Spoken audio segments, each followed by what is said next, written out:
Let's talk. So you stepped into the world of IT, unlike a lot of other people. Like a lot of folks grew up in IT. Like I would say the typical story that I've seen and heard for most folks IT is, I was a kid, I got into computers, I got into gaming, and I was just playing games. And then I was like, oh, this is pretty cool. I'm kind of good at this. And then people kind of transition to IT. Looking at your LinkedIn profile, like there's nothing in there that tells me this is a typical path. Tell me about before you stepped into the world of IT and specifically network technology. What was your life like before that? What was your career background? It was retail. You found me at a gas station, a Walmart gas station. That's where I worked as a cashier. So, and for years and years before that, I had done retail. So just jumping from a retail job to retail job, yes. For your whole life. Funny enough, that's where I started as well. I was working retail at Office Max and Staples, and I was jumping back and forth, and not to show my age, but because I got a 25 cents an hour raise from one over the other, and then I went. I was doing the retail jump too. What perked your interest in IT? It started just basically because of a big life change that occurred. And I'm like, I kind of have an opportunity for a do-over here. My kids are grown. And I just started looking around, and I just started thinking, what could I possibly do that would be different? Because retail is not exactly fun. I'm proud of the work that I did in retail because it helped raise my kids. Right. But so I just started looking at everything from being a librarian, which didn't seem like there's a lot of future there. Looking around. So what happened was I stumbled upon the Google IT Fundamentals certification, which is basically a big introduction to IT. A huge, wide, but very, very shallow introduction to IT. Okay, hang on. Before, what made you even look for that, or was it just like I'm surfing around and Google's like, boom, you should take this? Was there something that was like, you should look at this over here? Yeah, my son has a cybersecurity degree. Oh, so I thought, and it was just one of the many areas that I was looking at. What can I? Literally, I thought if I can just start over, I can do anything, or I could try to do anything. Yeah. And so that was one of them. Literally, I was looking at, wow, librarian would be a fun job, get to work with the books and everything. But then I thought, there's just too few jobs. Okay, hang on. Before we even go further down the IT, librarian. That's not. I've never heard somebody even like, that's what I want to do. What was drawing you to be a librarian? Well, I love to read. So, I was like, I get to hang out with the books all day and help people find cool books. And I like the library. So, just not a good future there. I don't know. Well, it's funny, building a lot. As I'm sipping coffee, one of the things I would love to do, and I've always said it my whole life for decades, is I would love to run a coffee shop. But at the same, it's just because I love coffee. But at the same time, there's so much there that I never ended up going down that road. So librarian wasn't looking good. You stumbled into this. So what was the Google course about? What was it? It's called the Google IT Fundamentals certification. And like I said, it covers everything. So it was everything from how a computer works to networking to cloud to cybersecurity. It really touches a little bit of everything. Yeah. And I went in and whatever the time frame, they said you should be able to do this in X number of months. And I gave myself a goal. I said, okay, if I can do it in half that time, that means I'm very interested. And so I just gave it a shot. And I finished it in half the time, and I found out, wow, networking is the coolest thing I've ever seen in my life. How could I not known this was a thing? So that and the cloud stuff really fascinated me. So this course from Google, and I'm half of me is like, I need to check that out. So is it just like here's an intro to all things IT, network, cloud, coding? Yes, exactly. So I got exposure to all these different areas. And it's not a certification that's going to get you a job, but it's a certification that if you don't know about IT and you're curious what might be interesting to me, I loved it. It was great exposure for me. It was very helpful to me because, like I said, when I hit the networking portion, that really got my interest. Yeah. And I really loved that. So Yeah. it was great. It was fun. And the fact that I was able to do it in half the time that I allotted for myself, or I did it in the time, which was half the recommended time, that told me, yes, I'm very interested in this. Let's keep going. That's awesome. And what's funny is when I was growing up, like I said, in the world of retail, I was also going to Arizona State University for a degree in computer science. I hated it. I was like, like it was just coding. And what's funny is I was actually finding ways to install keyloggers on some of the smart kids in class on their computers so I could steal their programs, and which is totally unethical. But at the same time, I should have reckoned, like, if somebody would have been like, hey, there's actually a career that you can do doing that, maybe it would have been cool. But I think what it sounds like, this Google course like opened your eyes to. It did. So why networking? Like you just said. I don't know. It literally opened my eyes, because I remember just thinking, how could I not have known this existed? The networking part of it specifically. Networking cloud, there was just something magical about that. And the networking portion, how switches work and firewalls, I don't know. Something was just like, wow, that's magic. I've got to learn that. Yeah. And so I jumped from that and I just started Googling what kind of certifications can you get to be a network person. And I kept hitting CCNA over and over, that and Network Plus. So I was really torn. And I thought, well, which one's harder? And CCNA kept coming back. This is the harder one, at least at the time. That's what I was told. So then I started looking for, okay, how do I even learn this? And I stumbled upon CBT Nuggets, where you were, amongst other places. So I thought, well, let's just see what happens. So I went in full bore with the CBT Nuggets training. They even have like a guidance person who will help advise you. And she advised me, well, considering your background, I don't think you should pursue the CCNA. Wow. Which, of course, hang on just a minute. Good advice, though. So you're in this world of Google. You're like, networking's awesome. You're like, okay, CCNA or Net Plus. I need to take one of those. You end up at CBT. Now you end up with a guidance person, and they're like, no, don't do it. I didn't know this. Right. And actually, I think she gave me good advice. I'm just a little stubborn. Her advice was, go get the A plus, get the Network Plus, then try to tackle the CCNA. And so, well, then it became a challenge. So I'm like, oh, okay. You're like, who are you to tell me? Right. No, and actually, I really, like I said, she was giving me good, solid advice. Yeah. She was giving what I think would be good guidance for a person, because I would have benefited tremendously from those steps. But also, I was obsessed with the idea of learning about networking. And I was like, I even have an A plus book. And I thought, no, I can't do this. I've got to learn about networking now. I can't wait. Yeah. So I just jumped in with both feet. So what was it like going through CCNA? Obviously, I know the CBT. I wrote the CBT Nuggets course back in those days. But like going through it, did you find yourself like, oh, this is great, or was it like, oh man, this is too much? It was profoundly overwhelming to me. It was a weird mix of like a magical world that I'd stumbled upon, but also very confusing. What is this and what is going on around me? So I spent an insane amount of time going down rabbit trails, because there was so much information that I didn't even have. Like, I would run into them talking about Linux or something, and I was like, okay, what's Linux all about? I had to go play with that, and each step along the way.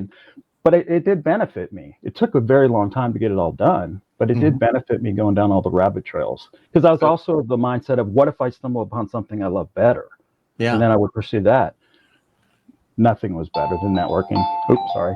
Yeah, no worries. My phone. So you're going through CCNA. Every concept that's being mentioned in there, from Linux to network monitoring to, like, you're like, ooh, what's that? And you would kind of follow your curiosity, if you will. Right, but even on a lower level. So even at the level of, well, I can't get my computer to do X, I'd go try to learn about how to I would crack open my A+ certification.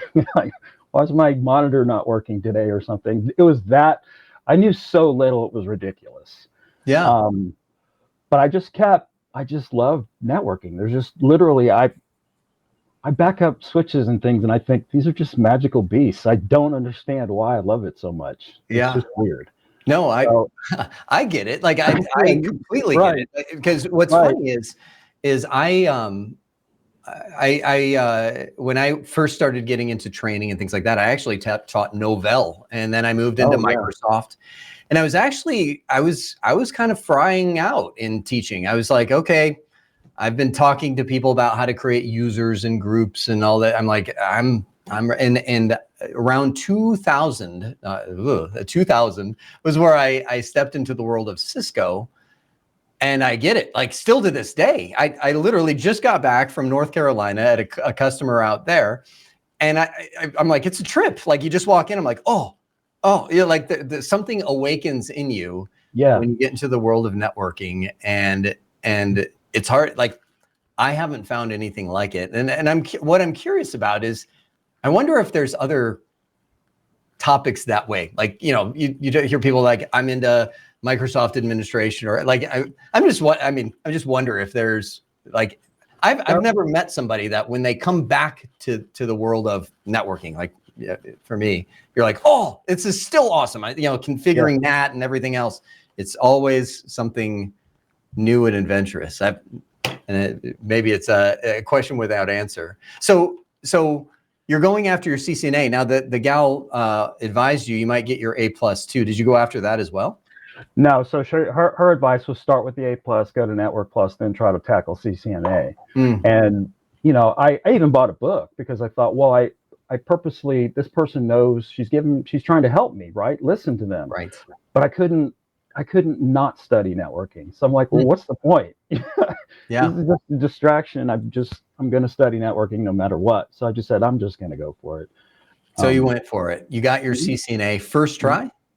Yeah, I got my CCNA first try. That was like, I will never forget that day, because I had to go to the bathroom during it, and I'm like, I don't have time, and I ran to the bathroom. I came back, too much information, but I was super worried about finishing, and I knew I had so many questions left unfinished, and I knew I'd failed. I knew for certain I had failed.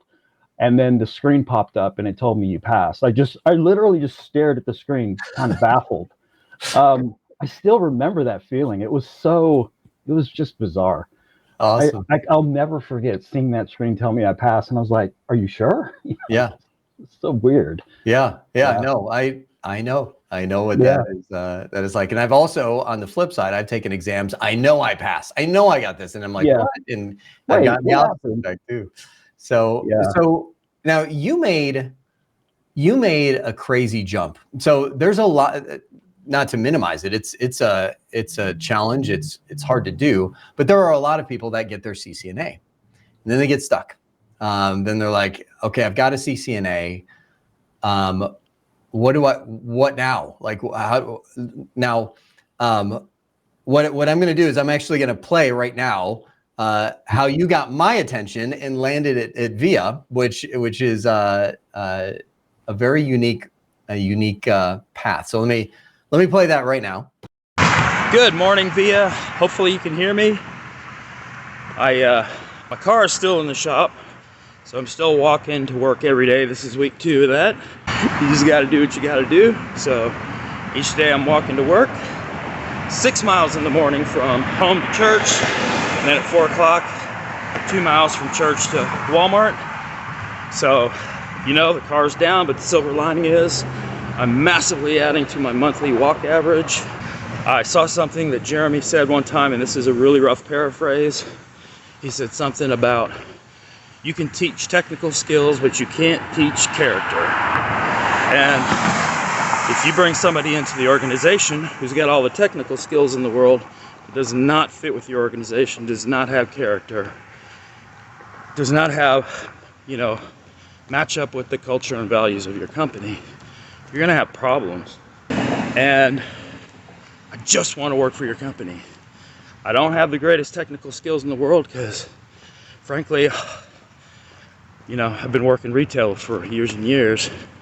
I did pass my CCNA, which I'm super proud of, because I think that shows that I have a technical aptitude for it, and it's a job that I can do. and I'm excited about learning more and more. But anyway, that was it. I just wanted to share that thought with you. What gave you that idea? Like it's so looking back at that, I put myself in your shoes. You're like, okay, that's the guy I learned this from. Oh, he has a company that does this stuff. Walk me through what was going through your mind. It was funny because I had actually, obviously I thought, well, the greatest place in the world I could work would be for Jeremy at VIA. But I'm like, the whole planet's trying to get a job there. But I just thought, well, I need a different approach. And so I the reason I sent you the video I did was because my car broke down. And it was during a week in Houston where we were having 105-degree temperatures and 90% humidity, and I had to walk. So I was walking 40 miles a week to work because I had two jobs. I was working 60 hours a week. I'd walk 6 miles to one job, 2 miles back to the other, and then I'd get a ride home at night. Somebody would always give me a ride home because it wasn't the best area that I was living. But the reason that I did the video was there was just so many negative events happening one after another in my life, and I'm like, there's got to be a way to just like turn this on its ear. So I decided, I'm walking anyway. What do I have to lose? I don't care if they think I'm crazy or weird. Let's just record a video of me walking to work. And it was because of a video you did where you were walking and you were talking about the value of, you can teach technology, but it's difficult to teach it's difficult to teach culture to the person and be a culture. You have to have certain character, certain way of viewing life and customers and your job. And I remember thinking, yeah, but it's the same with me. I don't want to go work at a company that doesn't have that kind of standards. I want to work at a company that I can be proud of, that I can love, and that I can contribute to. And so I thought, well, I mean, I have to walk to work anyway. Might as well use this time for something positive. And I just started recording the video, and I was just, a mess. But and that was in the morning. It was so funny. It was just so hot. So. That's unbelievable. Yeah. What's funny is on the other side of the equation, I don't know if I ever told you this, but so social media is the great leveler. Like everybody is reachable now, where it used to be like you have to go through this person. Like I know people that I actually know a guy. I actually just got back from his company, who literally got the attention of Elon Musk through social media. He was like, "Hey, I'm rolling this out. Can you help?" And literally Elon, I'm like, it truly is the great leveler to where anybody can reach anybody. And so I got your video when it came in, and I turned to my assistant. I'm like, we so need to hire that guy. And she's like, what? And I go, no, I'm serious. Like that guy is awesome. And he's gonna do something great. We just like bring him on board. And she's like, all right. And so I mean, there's a whole story on this side, but that's honestly one of the reasons I wanted to talk with you. Is there's so many people out there that get certified or want to get started into IT, and they even make some progress. They get a degree or they get a certification or they've got some experience, and then they find themselves. I mean, we're in a weird economy right now where it's sort of up, but not really. And I probably have gotten more people grabbing me at places I go, church groups and things like that, are like, hey, do you have a job? Because I was laid off. There's a lot of people being laid off. And so what you did, I mean, while it sounds so simple, a lot of people don't do that. Reach out. And it feels like you kind of I don't want to say threw caution to the wind, but you're like, I don't care. I'm walking right now. Like, right. Would you, if you were talking to people, and I'm sure you do, that are like, I'm looking to get a job in IT, or what would you tell them? Well, for me, it's kind of odd because so much of my life, I would let what other people thought of me or concern of looking stupid hold me back from trying. Yeah. Just be quiet. Don't put yourself out there. And like I said, because of so much had changed in my life, I was just like, heck, why not? Let's just try. Who cares? Like, really, who cares if you look dumb? Because there's nothing to gain from not trying. And I just kind of adopted that attitude of like, I don't even care. If you think I'm weird or dumb, okay, that's fine. I'm just going to push forward and try. And that literally, I mean, it's almost like a superpower was given to me. And so where I was like, I don't care. Yeah. And I did the same approach. I worked at Walmart, so I just started contacting managers through LinkedIn on Walmart doing the same thing, and I actually got a good response. Huh. I'm very blessed and fortunate that you responded, because I'd rather stay in Texas than move to Arkansas. Arkansas is awesome, no offense. Now I know how beautiful it is, but at the time I thought, well, I don't want to live up there. It's cold and stuff.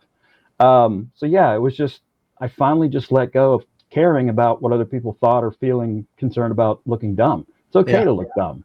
Yeah. Because if you look dumb and you learn something, I'm still ahead.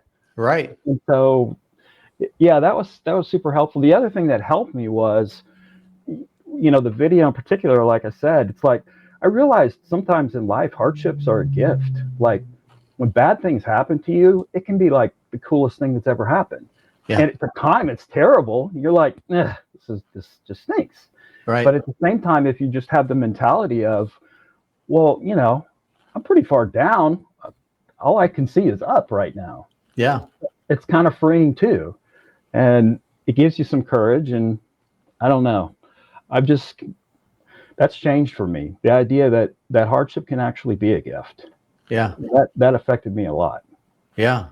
Yeah, absolutely. I'm sure just like you, 1,000 stories I could tell of like, I thought that was terrible. And here we are. Now, when you came into VIA, you didn't start in where you're at now in the world of network. You started cabling, true? Yep. So was that good? Tell me how. It was an extraordinary experience for me. So I came in and I started pulling cable, and I worked for a young man named Isaac, who's like, I don't know, 22 at the time or something. Super young guy. Yeah. But he's really, Isaac I look up to this person because he has a work ethic that would blow your mind. Well, but the rest of the planet. And I remember the only thing I had to correct Isaac on was because he was a little tentative, because he was kind of thrust into this position because of people who had left before. Said, Isaac, you can tell me, I need you to tell me what to do. Don't feel like just because I'm old enough to be your dad that you should be reserved and hold back. Please tell me, because if you tell me what I'm doing wrong and you correct me, I will learn and I will get better, and then I'll contribute better for you. Yeah. And he had no problem with that. He just, I don't know, he was being very respectful. Right. But I was like, let that go a little bit. Tell me when I'm screwing up. Push me. Yeah. And he did. And he was just, I learned so much from him out in the field. That was a really, really good experience. So yes, I started off pulling cable. Yeah. And is that a path that you would, like, if somebody was like, should I do that? Would you? For sure. Why? There's so much to learn pulling cable. Yeah. So one of the jobs, and we'll get to it, that I did was scoping eventually at VIA, which is planning out the network, the physical network and all of that. If you go and you pull cable, you get an idea of like, oh, there could be obstacles up in that ceiling. Just because it looks like a straight 100-foot shot, you might have a 30-foot detour around some HVAC equipment that was unplanned.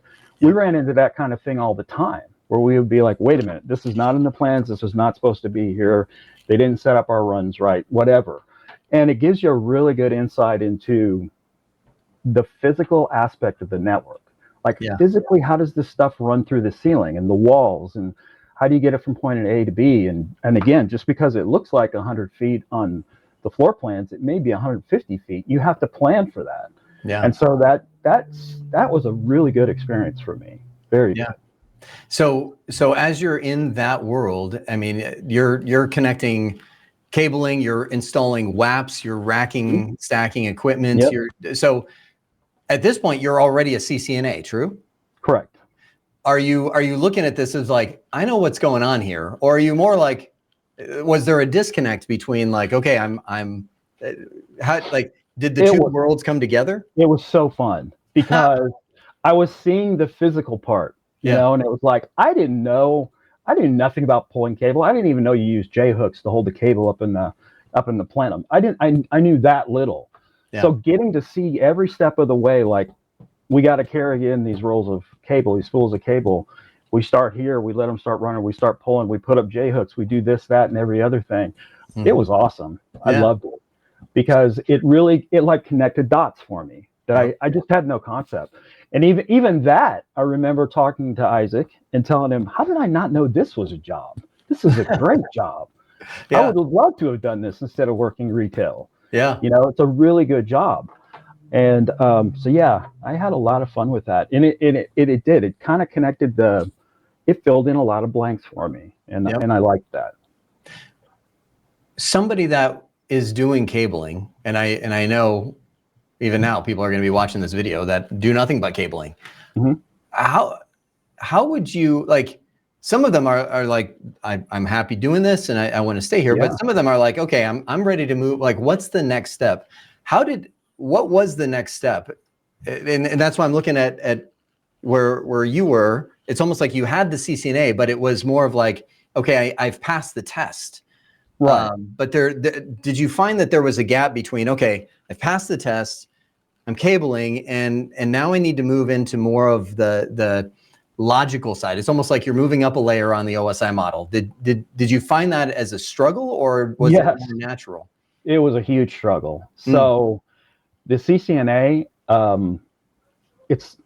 don't know how to put it other than it's not the same as the real world. Everything they're teaching you obviously is applicable, but at the same time, in the real world, you have to know, where do I find the IP of this switch? Like, you have to understand the documentation programs that the company uses. You have to understand the monitoring systems. There's so much more to know that without all of that, you're just lost. Yes, I know how to find a MAC address, but where do I even look up the switch, or where the client is for that matter? So yeah, that was a struggle. That took a while. Interesting. So CCNA, you're in a bubble of like, okay, this is what a MAC address is. Switches learn MAC addresses. Oh, look, there's a MAC address on a port. Right. But then you're saying there's like a gulf between that and actually like, okay, go find that MAC address in the network and move between the switches and locate it. And I'm going to put that into our documentation system. That's now there, right. et cetera, et cetera. It's almost like two completely different worlds. Yeah.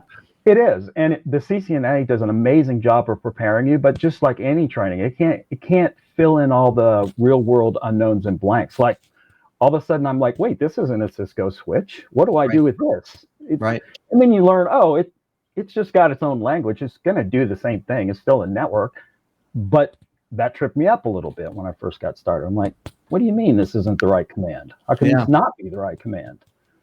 So, now, your journey is your journey. I mean, you like how you ended up breaking into the world of technology and things like that is yours. But there's 1,000 people out there that will be watching this that are like, okay, how would I jump into this? Like if you were to rewind time, like you stumbled into Google. You're like, okay, wow, there's this whole world of IT. This is really interesting. Wow, networking is awesome. I'm going after CCNA. And the journey continued from there. You started job cabling and et cetera, et cetera, et cetera. If you had to look back and say, I would have done this differently, would you? Or would you just say, nope, that was the path, I would do it all over again? Yeah, because there's value in learning from the mistakes and value from having to struggle. It helped me actually. So yeah, I mean, could I have done things better? For sure, absolutely. But at the same time, I don't know. It'd be hard for me to give up the struggle because I learned so much. Yeah. So there's someone who's working retail and they're like, okay, how do I break in? Would you just say, go after your CCNA, or would you say, start sending videos on LinkedIn right now, find a job cabling? Like, what would you tell them? Well, again, there's so many approaches. I think what I would tell them is you start off with the right mindset. So again, if you were like me, where you were always just worried about what people thought, let go of that. Yeah. Boom, you got a superpower. The next step is, try to think. One of the things that I struggled with when I came to VIA is, especially when I moved to the NOC team, I thought, these guys are so far ahead of me. Like, they all are. It's amazing. I'm in awe of my whole team. So, and I thought, well, how can I even be of value? And I thought about a video that you did one time, and this is going to sound weird. You shot a video about when VIA was a young company, you put up a checklist or a sign-up sheet to clean bathrooms. And you had a lot of people who are like, I don't want to do that. And the lesson you're teaching is you need to have people who are willing to do whatever it takes to succeed. But one of the lessons I took from that was, because I remember I was listening to that video. I had it up on the shelf at the Walmart gas station, because I said out loud, I will come clean your bathrooms. But what I took away from it was, wait a minute. You can provide a great deal of value for your company if you're willing to do stuff nobody else wants to do, or maybe doesn't have time to do. And then, so I literally I had it on my dry erase board, find bathrooms to clean. Because to me, that just meant go do the stuff nobody wants to do, and then you can provide some value to your team. They'll appreciate if you're willing to go and do grunt work, because it needs to be done. And then that for me worked out really well, getting into the documentation and all that. But so my advice to anybody is start with the mindset. That's where you start, because if you have the right mindset, be willing to try, be willing to fail, be willing to look dumb. Just don't quit. Comparing what you do now to the world of retail before, not saying anything bad about retail, like you said, we both did it. It put food on the table. It got your kids through college, right? But comparing the two career paths, how would you would you compare where you're at now in the world of network technology to retail? Describe the two worlds. Well, the greatest thing is it's like, it's as proud as I am to have worked at Walmart and the work I did there. I never finished a shift thinking, oh, I wish I had more time to do more stocking of the gas station. Whereas here, it's like, wait, 8 hours has gone by. It's 9 hours. I'll end my night just excited and happy just because I was working on the switches or doing whatever I was doing for that night. Yeah. And I know that sounds a little crazy, but I think part of it also comes from, it's good to go and have to struggle through a job for years and years, decades that you don't like. Yeah. Because then when you find something you love, wow, the whole world is just, it's awesome. It's amazing. So that would be the primary difference. I took a lot of pride in my work at Walmart. The one thing that I always thought was, how can I stand out at Walmart? And I'm like, oh, just be nice and friendly. You'll stand out. Be the nicest cashier they've ever met. Yeah. But I don't ever remember ending the night thinking, oh, I wish I had another 3 hours to work on this. Yeah, I get it. You're like, all right, done. Shift is done. I'm out of here. Let's gas pumps are clean. I'm done. I'm going home. For sure. So, but I want to grab that that little thing you just said. It sounds like you even when you were a cashier at Walmart gas station, you were trying to push the envelope and being like, how can I get recognized? Like you were trying to go one step above. Did you find that true your whole life? Like you're always trying to figure out like, how can I excel at this rather than just make it a day-to-day thing? Or is that something that hit you somewhere later in life? It hit me later. Again, I was too timid and too unwilling to try and just get through the shift, be done. That's it. Walmart was good for me. I'm a shy person, as you can probably tell just watching the video. Walmart, I also looked at it as, okay, I didn't like being a cashier. I did a lot of retail where I'd do stocking and different things like that. I hated being a cashier. And I thought, this is my opportunity to be forced out of my shell a little bit. And it wasn't something that I'd done my whole life. It was just, I don't know.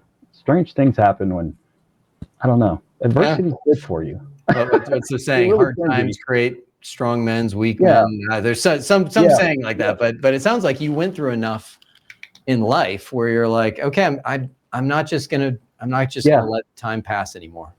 Exactly. And again, that's not to diminish what I feel like I did for my kids, raising them, doing retail. But anybody who does retail that's a very difficult job. Yeah. And people have a lot of people are very mean to like Walmart employees. I'll use that as an example. It's like, why are you so nasty to them? Yeah. These people work very hard. Yeah. And they're struggling and they're trying to feed their families and everything. So, yeah. Without a doubt. Awesome. Well, I think you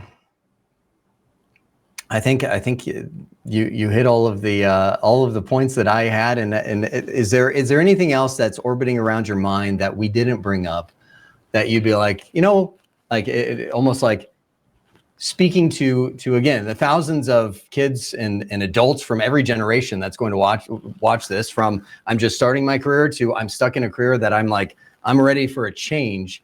Is there anything else that you would add of like, here's some guidance?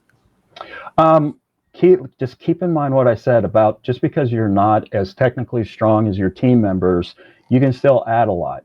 Help them. Look for opportunities to help them. Take off the grunt work off their plate. They'll appreciate you. Another thing that helped me tremendously, because I wouldn't have succeeded if not for my team in the NOC. These guys are amazing. They've been so willing to help me. But I think part of that is I come with a mentality of sincere humility. Like, I want to help. I want to be part of this team, and people respond well to that. So be sincerely humble about things. Be willing to do grunt work. Be part of the team. Being part of the team has helped me tremendously.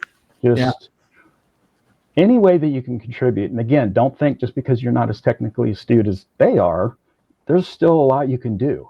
And again, begin by focusing on that. And then look for areas where you can do things that other people don't have the time. For me, I got into our documentation system and I thought, there's an opportunity to do some good work in here to help refine and organize what's already there. And that ended up helping me tremendously, because just the work of organizing the documentation that we had exposed me to all this documentation I didn't even know we had.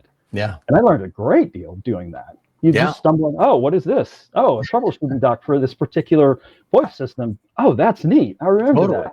And the funny thing, and this is what I think so many people don't catch, is that's a full-time job. Like that's a full-time job. It really is. Just maintaining and managing and organizing documentation, as well as monitoring systems, as well as like all of it's a full-time job. And you know what's funny? I'm so glad you said that as almost your parting advice. I was just, like I said, just last week, I was out in North Carolina, taking on a new customer there, 5 locations, and I had Isaac with me. And Isaac did what Isaac did. I would come in, he does all things cabling, racking and stacking. And he's like, what can I do? And I'm like, I'm not sure. I'm just going to start. But he wouldn't just stand there. He'd be like, okay, well, let me, like the MDF, the IDF, the IT rooms, they were a mess. And he just like, it wasn't his job description. Like, I just need to clean this up. But I mean, there was cables, there was like, when people go in and they just rip open bags and throw them on the floor because they're just like all the bags, like just crud all over the place. And as I'm sitting there, like once you get into configuring a device, you're like, okay. And I kind of looked up and I looked around, I was like, whoa. Yeah. Like, it looks great in here. Like, what happened? And what's amazing is the customer walked in right behind me and he goes, wow, nice job. It looks great in here. Like just even something is like, look around and pick up the trash, which I know for some people it's like, oh, well, that's insulting. No. Like, no way. It's important. It's a huge, it's like those small touches that, so yeah, I mean, it's almost what I'm hearing you say is, when you're in a position, like find something like look around and think outside the box. If you're not configuring the switch, look around and go, well, what else can make this place look even better? Yeah, exactly. Go get the information from that switch, the MAC address, the IP, the serial number, and go get it into your documentation system. Somebody's going to thank you for that later, because they're going to need that information. So use those opportunities to do that. So yeah, it's a great example. Isaac's the perfect example of a person who just says, I can be incredible, but he's a rock star at his job. So, but he'll do it. He'll clean the bathrooms. He'll never complain ever. Totally. Yeah. And that's one thing I'm like, we should get Isaac on here. You really need to have Isaac on here. That would be fun. He would be fantastic. We'll do it. We'll do it. That would be good. So much to learn from him. He's a very unusual person. Yeah. He's very dedicated to his family. He works extraordinarily hard. He's incredibly loyal to VIA. Yeah. A lot of people have tried to take him away. I know that. And yeah, he is a good guy for he sure. Loves VIA. So yeah, he's amazing. I look up to him tremendously. Yeah.